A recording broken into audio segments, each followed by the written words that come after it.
এটা আমার প্রতিষ্ঠান, আমাকে এই প্রতিষ্ঠানটা আসলে রক্ষা করতে হবে, আমাকে চালাতে হবে। যদি এটা সম্ভব হয়, আমরা দেখছি উনি যদি আমাদেরকে সহায়তা করেন সেটা অনেক বেশি উপকৃত হবে। আপনাদের এই সহযোগিতা থাকবে। আমরা এবার বক্তব্য প্রদানের জন্য পাঠ করবেন জনাব প্রবীর হাজারী, প্রশাসনিক কর্মকর্তা, পারুলিয়া ইউনিয়ন পরিষদ। আরেকটা পরিচয় হচ্ছে আমার খুব ঘনিষ্ঠ বন্ধু উপস্থিত রয়েছেন আমাদের উপজেলার যে কর্মকর্তা। আপনাদের কৃতি সন্তান তার থেকেও আপনাদের তার এবং আমরা সমাজসেবা অফিসের যে ক্ষুদ্র লোন, যেটা আমরা বরাবরই জুলাই আগস্ট পরবর্তী বলে আসতেছি যে এই লোনটা অনেকদিন যাবত পড়ে আছে, কেউ উত্তোলন করে না, এ বিষয়ে কেউ কথা বলে না। আমরা বলে যাই, তারা শুনে যায়, এই পর্যন্তই শেষ। এইখানে এই লোন কেউ উত্তোলন করে না, এটা চলমানের কোনো কাজও করে না বলে এখানে জটিলতা। আমি আসলে ধন্যবাদ জানাচ্ছি যে আজকে আমাদের দেবহাটাতে এই ধরনের একটি প্রকল্প নেওয়া হয়েছে। সাতক্ষীরাতে অনেক উপজেলা রয়েছে, সেইগুলো বাদ দিয়ে দেবহাটাতে রাখাই আমরা মনে করি যে দেবহাটার মানুষ ধন্য, যে আসলে দেবহাটা এগিয়ে যাচ্ছে তার একটি উদাহরণ বা সেটি আমরা দেখতে যাচ্ছি। তো আমার কথা হলো যে প্রকল্পটি আমরা হাতে নিয়েছি সেটি যেন প্রকৃত অর্থে মানুষের কল্যাণে কাজ হয় এবং টেকসই মানের একটি কার্যক্রম যেন বাস্তবায়ন, সেই প্রত্যাশা। ধন্যবাদ। আমার ভিতরে ভাব না থাকে তাহলে আমরা আদর্শ গ্রাম গঠিত করতে পারবো না। যে লক্ষ্যে আজকে আমাদের মোহতারাম আবুল হাসান ভাই সচিব মহোদয় তিনি অত্যন্ত কষ্ট করে আমাদের মাঝে যে প্রকল্প নিয়ে এসেছেন, আমরা তাকে মোবারকবাদ জানাই।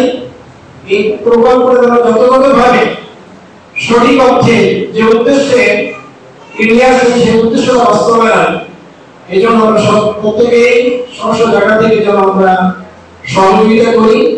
সকলকে আন্তরিক মোবারকবাদ জানিয়ে আমি কথা সরকারের যে প্রকল্পের আওতায় আছে, সরকারের একটি সুদূর প্রসারী একটি মহৎ উদ্যোগ গ্রামীণ জনগোষ্ঠী জীবন মান উন্নয়নের জন্য, অর্থনৈতিক একটি সুদৃঢ় ভিত্তির প্রদান করার জন্য, গ্রামীণ জনগোষ্ঠী নিম্ন পর্যায়ে অর্থনৈতিকভাবে যারা অসচ্ছল, সে অসচ্ছল মানুষগুলোকে স্বাবলম্বী করার জন্য, তাদের সুখ স্বস্তি এবং সমৃদ্ধি অর্জনের জন্য সরকারের উদ্যোগকে অবশ্যই ধন্যবাদ জানাই। তো এই প্রজেক্টটা আসছিল আদর্শ গ্রাম হিসাবে। তো আমরা দেখলাম আমাদের একটা ওয়ার্ড অনেক ছোট হয়ে যায়। আমরা আমাদের জেলা প্রতিনিধি মহোদয় আছেন, আমাদের থানা প্রতিনিধি মহোদয় আছেন, আমরা পারুলিয়া ইউনিয়ন যারা উত্তর পারুলিয়া, দক্ষিণ পারুলিয়া, মাঝ পারুলিয়া, শুধুমাত্র আমরা 3 পারুলিয়াকে নিয়ে আমরা এই প্রস্তুতি নিয়েছি। আমি সর্বোপরি আমাদের ছোট ভাই হাসানের জন্য আমরা দোয়া করব। হাসান আমাদের এই প্রজেক্টটা আনার পিছনে অনেক অবদান আছেন।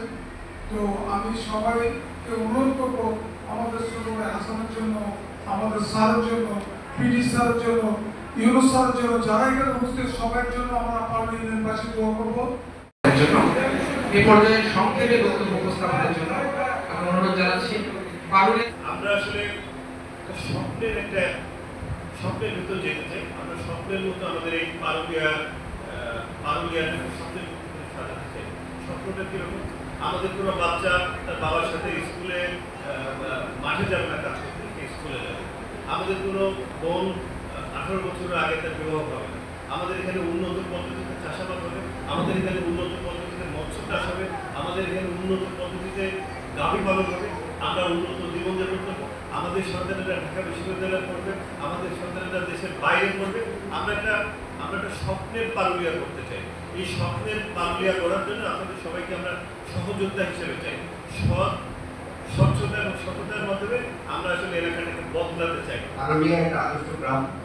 এই আদর্শ গ্রামের বিষয় নিয়ে আমাদের জেলা প্রশাসক মহোদয় যেভাবে কার্যক্রম চলছে, আমাদের যেটা বললেন যে আমাদের আরেক বন্ধু আবু হাসান, তিনি আপনাদের সন্তান, তিনি সর্বতভাবে চেষ্টা করে যাচ্ছে আমাদের গ্রামটাকে সমৃদ্ধ গ্রাম হিসেবে প্রতিষ্ঠা করতে।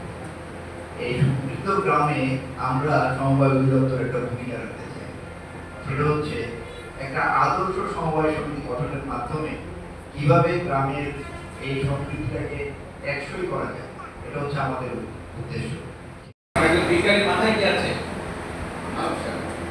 আমাদের সবকিছু দেখা যাচ্ছে মানুষের যেমন একইভাবে আমি গিয়েছিলাম নওগাঁ প্রতিতলা প্রতিশোধে সেখানে কিন্তু দেখলাম যে রবীন্দ্রনাথ ঠাকুর কিন্তু প্রথম কৃষি ব্যাংক বা কৃষি ঋণের যে প্রবর্তন ছিল, আমরা কিন্তু কবি কৃষি ব্যাংকের প্রবর্তন করে একজন বিজ্ঞানী সমবায় ব্যাংকের প্রবর্তন। তার মানে কি একজন কবিকে শুধু কবি হলে হবে না, এই জন্য রবীন্দ্রনাথ কেন মনে করছেন কিন্তু আরো মানব নিজস্ব হয়, একজন বিজ্ঞানীকে শুধু বিজ্ঞানী হলে হবে না, তাই জন্য মানব নিজস্ব হয়। আমি তখন দিন দেখলাম একজন কবি এবং একজন বিজ্ঞানী কি করে বন্ধু হয়। কি বুঝতে পারলেন? বন্ধু কেমন হয়? মনের মিল থাকে তো দেখি, মনের মিল না থাকে বন্ধু হয়? তাহলে তাদের বিজ্ঞানী এবং কবি বলতে মনের মিল কি? একজন কৃষক নিয়ে ভাবছেন, আরেকজন কি কৃষক নিয়ে ভাবছেন। এই দুই ভাবনা যখন মিলে গেল তখনই হয়ে গেল বন্ধু। এবং তার অনেক বড় কাহিনী আছে, আমি সেদিকে গেলাম না, গেলে আমাকে আপনার বলে দিবেন কি ক্লাসটা শুরু করছেন। আচ্ছা, এখন তার পরবর্তীতে আমাদের দেশে কিন্তু সমবায়ের ধারণা কতটা আসে, আমাদের একজন সার্ভিসের একজন অফিসার ছিলেন যিনি কুমিল্লা বার্ড প্রতিষ্ঠা করেন, কে না? ডক্টর আক্তার হামিদ।